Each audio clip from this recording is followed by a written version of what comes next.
Pessoal, mais um podcast do Filho da Mãe Joana e hoje, edição especial, nós vamos falar sobre os impactos na economia desse problema do coronavírus.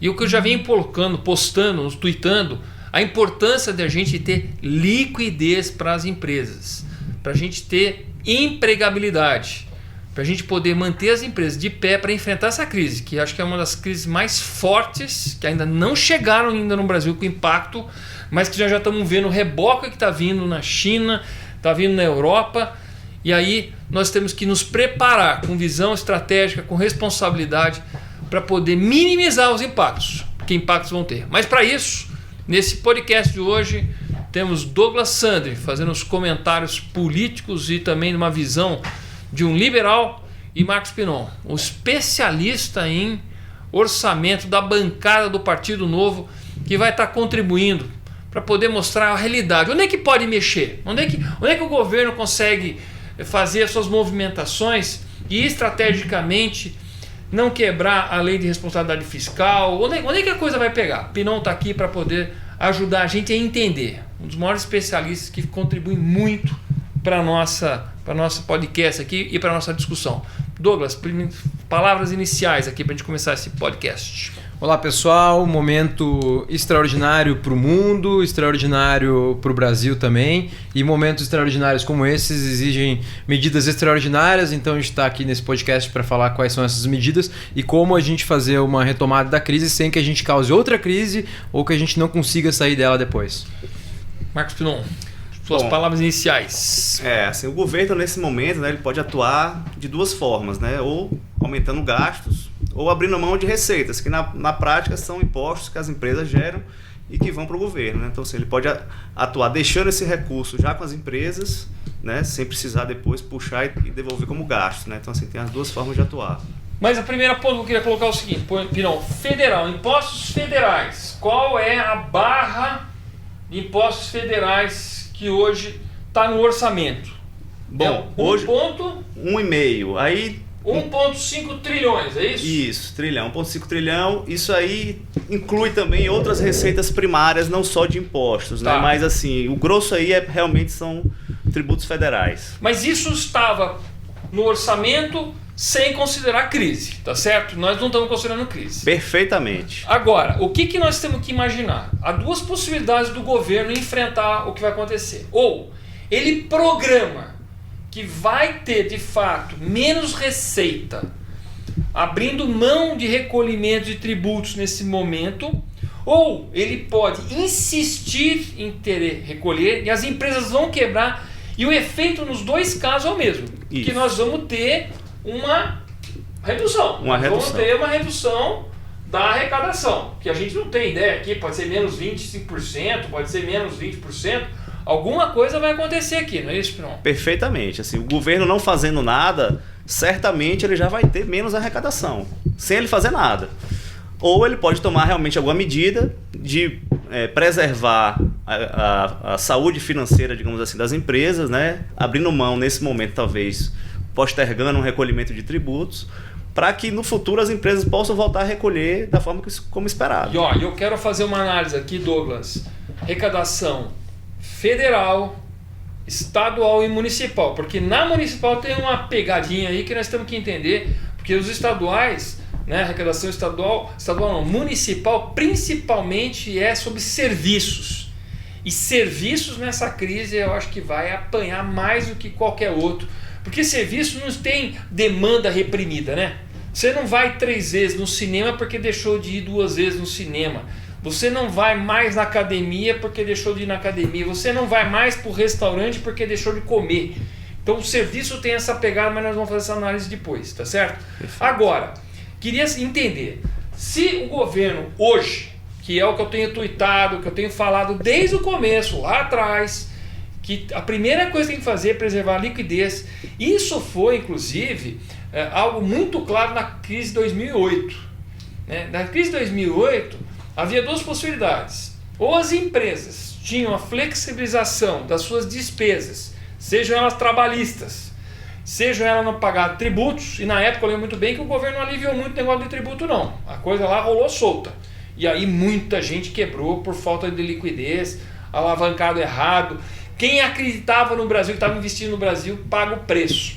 E aliás, Pinon, Douglas, eu estou recebendo WhatsApp, e-mail, gente mandando coisas do tipo: eu fiz investimentos e agora tenho empréstimos, tenho que pagar a conta, eu não sei como eu vou pagar. Se eu tiver que pagar, eu fico com insolvência, porque os pedidos da minha empresa estão caindo, já estão cortando pedidos.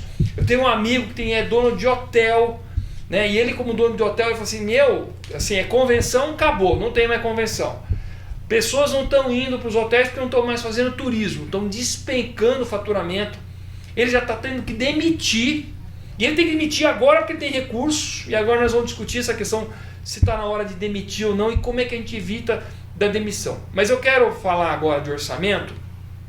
Por quê? Porque o governo, uma das medidas que são interessantes do governo é postergar pagamentos de tributos federais. E aí ele faz uma redução planejada de recolhimentos, ou seja, vai cair o orçamento.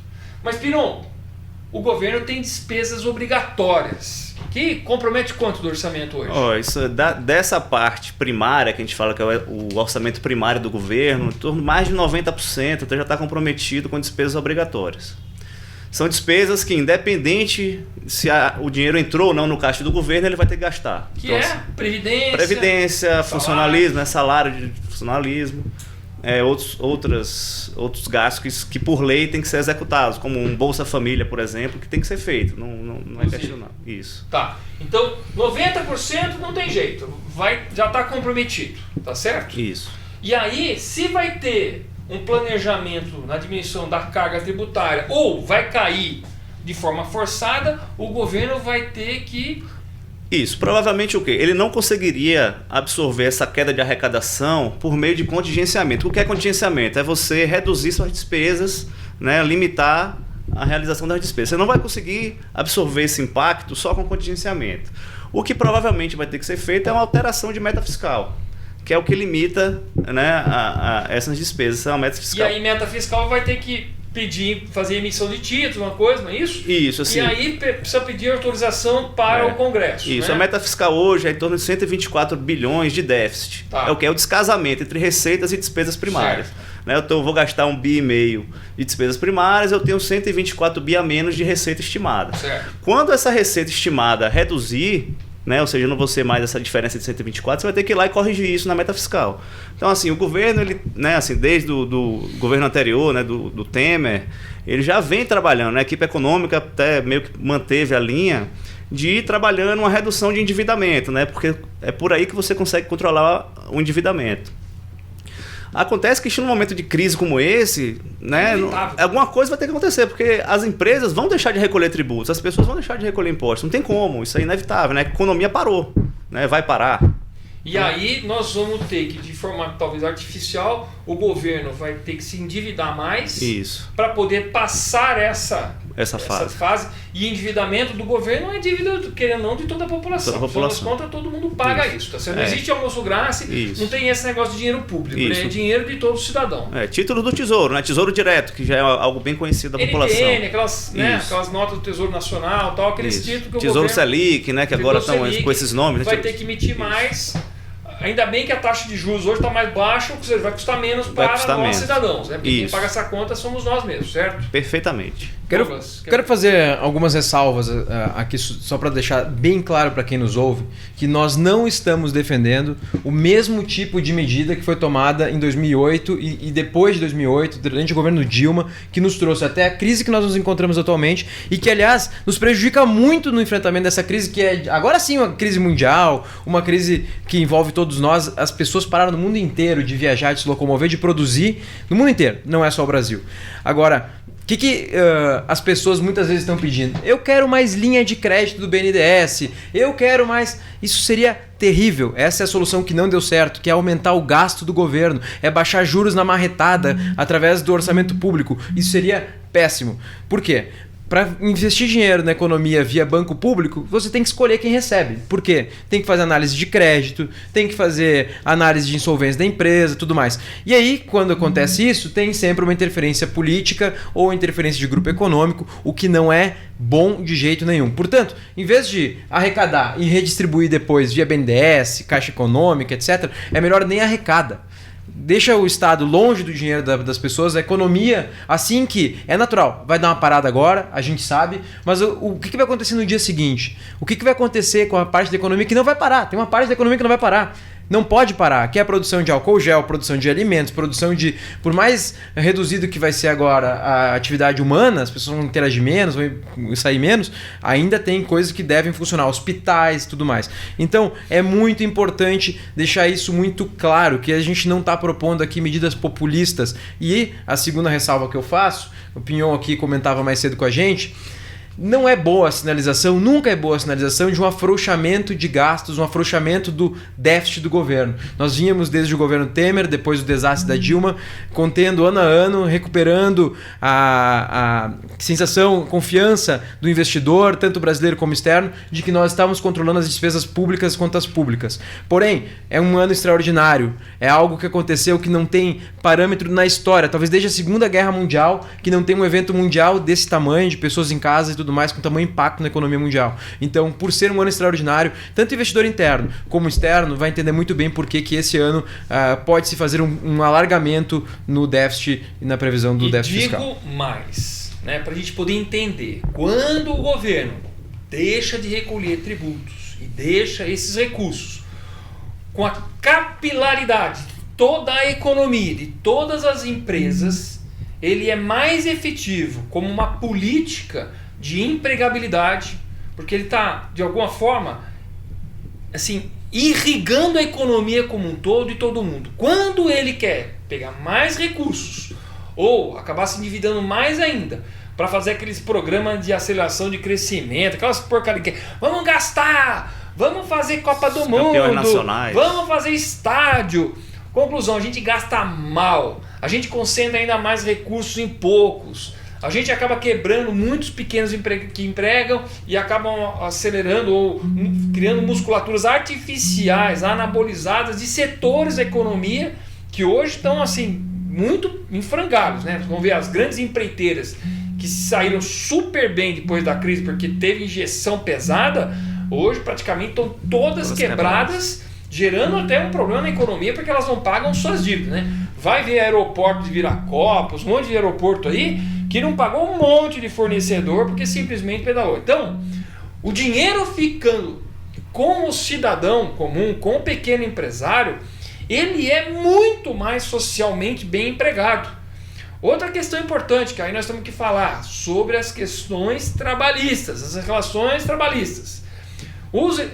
Na época, eu lembro muito bem a porcaria daquela Dilma, que para evitar a demissão, criou uma multa adicional por cada ano que o cara, né, ficava mais na empresa, era uma multa adicional. Conclusão, quem tinha empregado antigo na empresa, que é aquela empresa boa, que mantém, foi a mais penalizada. Eles acabaram estimulando aquela coisa de emprega e demite, o turnover. Por quê? Porque aí você não caía na regrinha de não demissão. E toda vez que cria uma regra de não demissão, é um desastre para o mercado de trabalho. Portanto, agora, uma das propostas que nós vamos fazer, é importante, é o quê? Gerar a possibilidade das empresas poderem fazer uma licença com meia remuneração, com uma remuneração diminuída. Os sindicatos vão encher o saco, a esquerdaiada vai encher o saco, é absurdo, porque o cara agora vai ficar em casa e vai ganhar menos, mas preserva o emprego, mas preserva a renda, mesmo que seja menor, tem uma renda. Porque o que não dá no Brasil, você sabe que para mandar alguém embora custa uma fortuna. É fundo de garantia, é multa sobre fundo de garantia, é o caramba, é férias, 13º, tudo que tem que pagar adiantado. As empresas não querem mandar ninguém embora, ninguém quer, sabe por quê? Porque custa muito para investir num funcionário, para treinar ele, deixar em ponto de bala, deixar um cara produtivo. Você mandar embora isso aqui é duplo prejuízo. Primeiro que custa mesmo, perde o capital de giro da empresa. E segundo que ela jogou um patrimônio que ela treinou, que ela não quer perder. E nós temos que estar preparados para a retomada, gente. Que nós vamos entrar no Vale, não tem dúvida. Mas para sair do Vale, as empresas precisam estar de pé, com capital de giro, com funcionários e com gente empregada que consome. Porque desempregado não consome. Desempregado tem que fazer poupança, tem que reservar.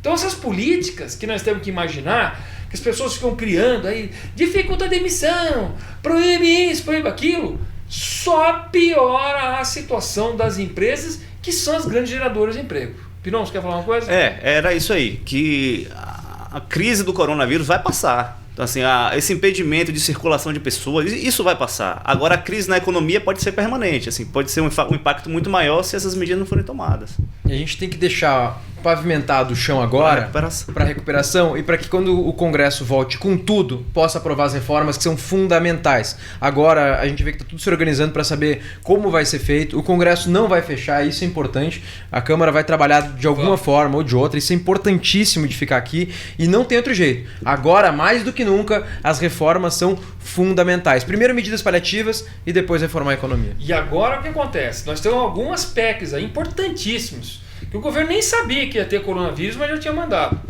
Que é a PEC do emergencial, que é quando entra em colapso o governo e ao tomar medidas, tem que aprovar isso urgente, porque o governo vai entrar numa...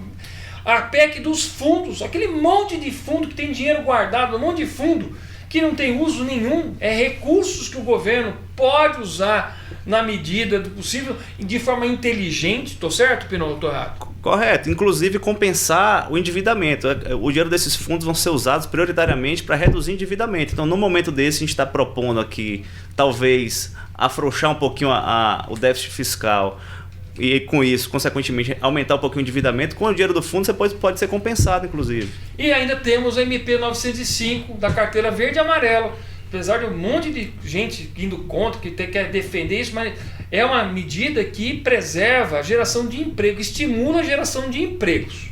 É verdade. E é uma das únicas atividades que o Congresso, a princípio, não vai interromper, está mantendo, porque mais do que nunca flexibilizar algumas normas vai ser importante. E complemento ainda sobre um segundo passo, agora a economia tá muito ruim, o mercado de ações está muito ruim, mas logo ali na frente fazer privatização, desinvestimento, tirar essa gordura, usar para pagar o déficit que a gente vai acabar criando aqui de um jeito ou de outro para sair de dentro da crise, vai ser muito importante.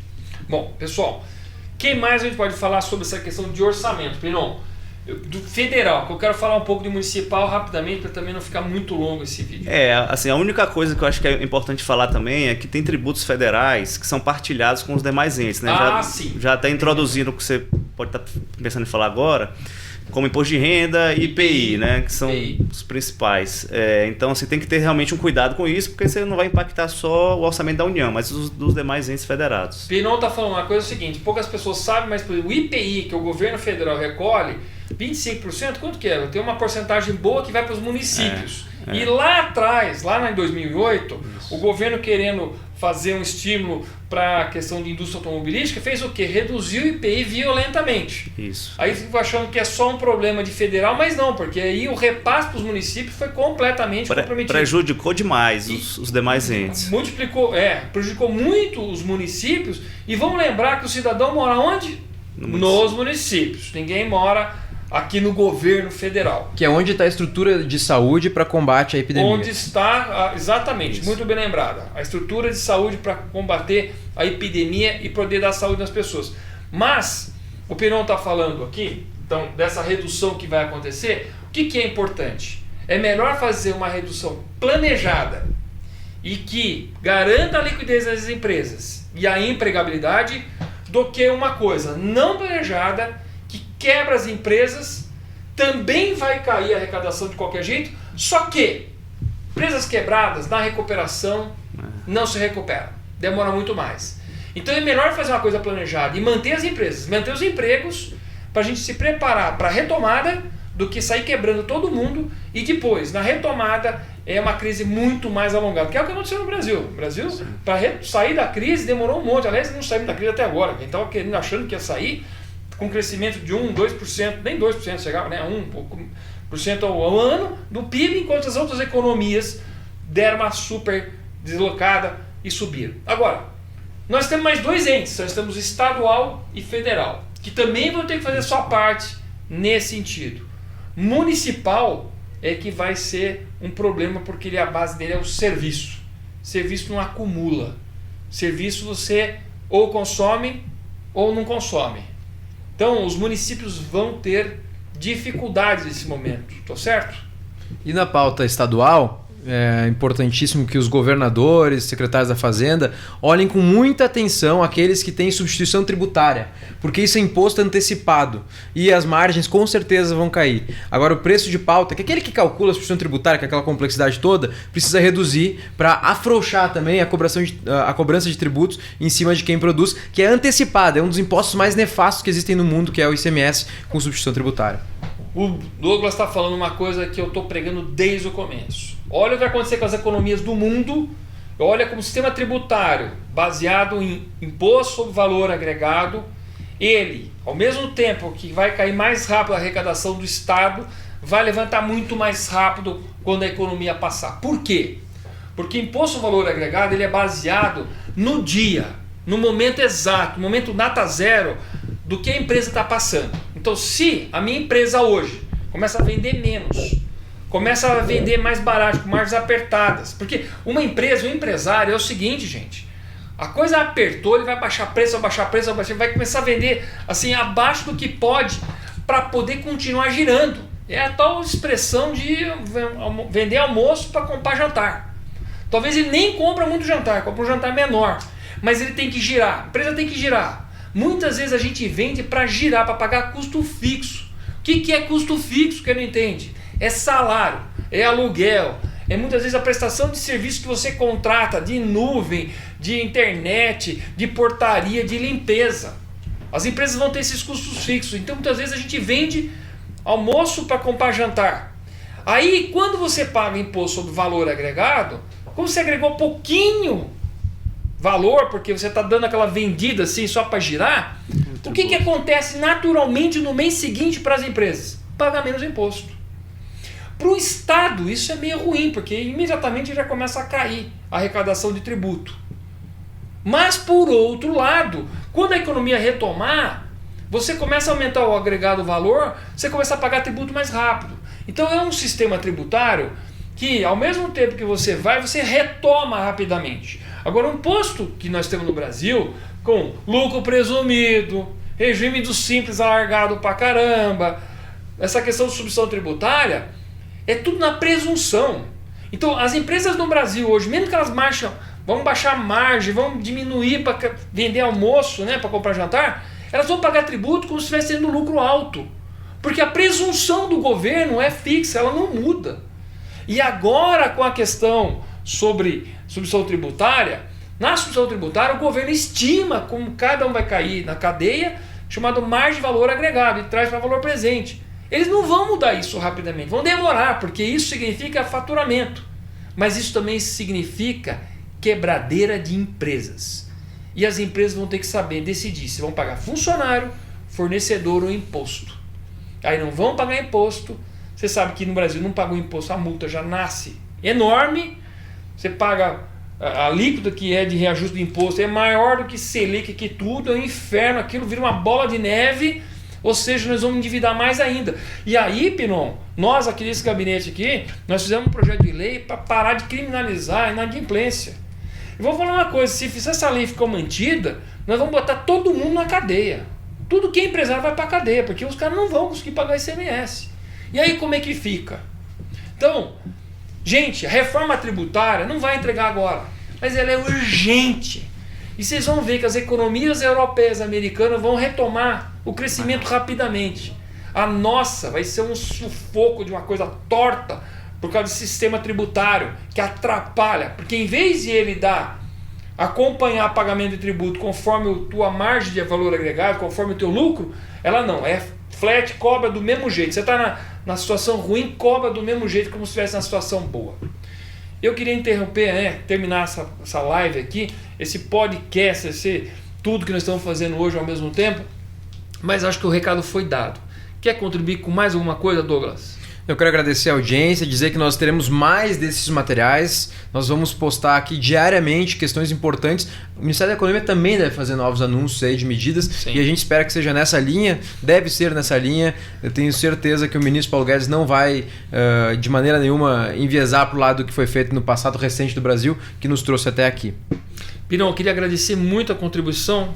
Mais alguma coisa para a gente fechar isso aqui, para mostrar o que está acontecendo? Não, eu que agradeço também a oportunidade e espero que a gente possa implementar essas medidas. É isso aí, pessoal.